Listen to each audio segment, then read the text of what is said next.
மனிதரின் செயல்களுக்கேற்ப கைமாறு நீரே அளிக்கின்றீர். மனிதரின் செயல்களுக்கேற்ப கைமாறு நீரே அளிக்கின்றீர். கடவுளின் செயல்களுக்காக நான் மௌனமாய் காத்திருக்கின்றேன். எனக்கு மீட்பு கிடைப்பது அவரிடம் இருந்தே. உண்மையாகவே என் கற்பாரையும் மீட்பும் அவரே, என் கோட்டையும் அவரே. எனவே நான் சிறிதும் அசைவுறேன். மனிதரின் செயல்களுக்கேற்ப கைமாறு நீரே அளிக்கின்றீர். மனிதரின் செயல்களுக்கேற்ப கைமாறு நீரே அளிக்கின்றீர். நெஞ்சே கடவுளுக்காக மௌனமாய் காத்திரு. ஏனெனில் நான் எதிர்பார்க்கும் நலன் வருவது அவரிடம் இருந்தே. உண்மையாகவே என் கற்பாரையும் மீட்பும் அவரே. எனவே நான் சிறிதும் அசைவுறேன். மக்களே, எக்காலத்திலும் அவரையே நம்புங்கள்.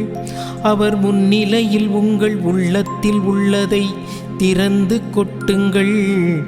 கடவுளே நமக்கு அடைக்கலம்.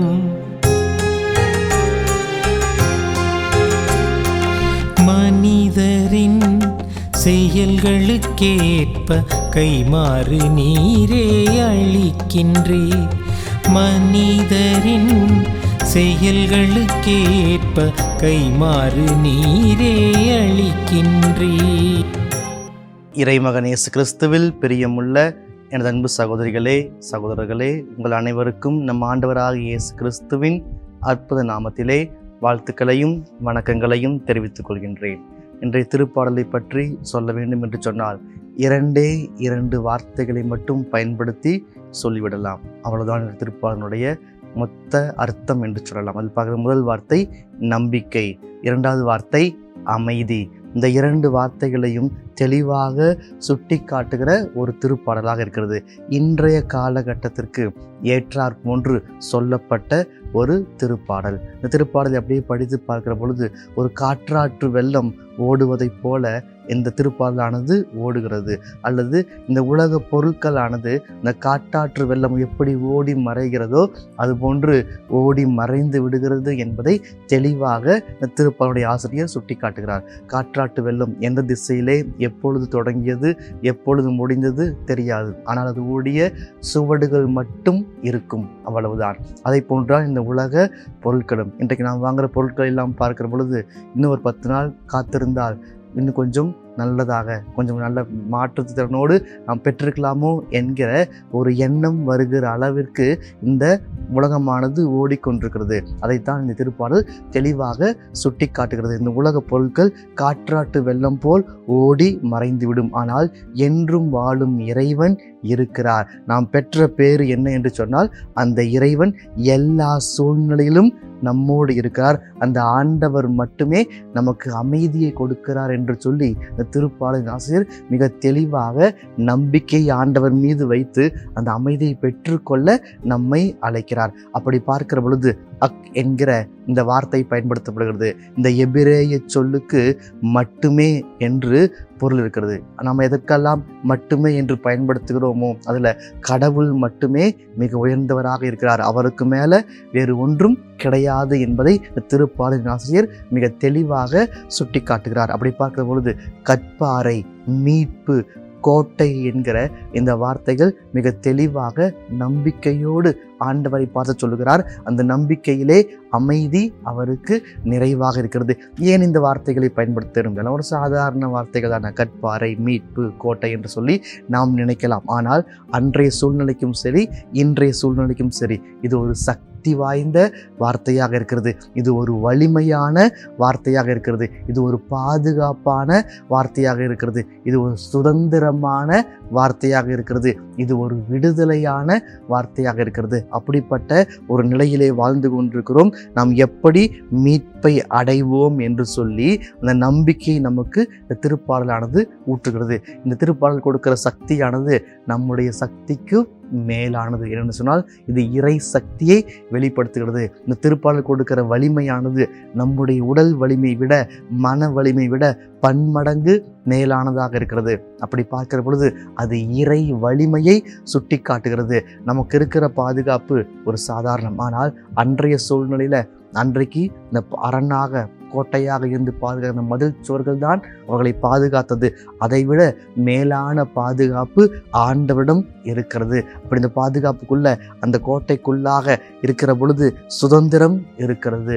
ஒருவேளை அந்த கோட்டை விட்டு தப்பி சென்றால் விடுதலை அவர்களுக்கு இல்லை, சுதந்திரம் இல்லை என்பதையே இந்த திருப்பாடல் தெளிவாக சுட்டி காட்டுகிறது. அப்படி அவர் அனைத்தையும் சொல்லிய பின்பு என் நெஞ்சே அமைதி என்கிற இந்த வார்த்தைகள், அவ்வளோ என் நெஞ்சே அமைதி கொள் அல்லது அமைதி என்கிற இந்த வார்த்தையை பார்க்கிற பொழுது நம் நெஞ்சம் என்றைக்காவது அமைதியாக இருந்திருக்கிறதா? சிந்தித்து பாருங்கள். நம் உள்ளம் அமைதியாக இருந்திருக்கிறதா?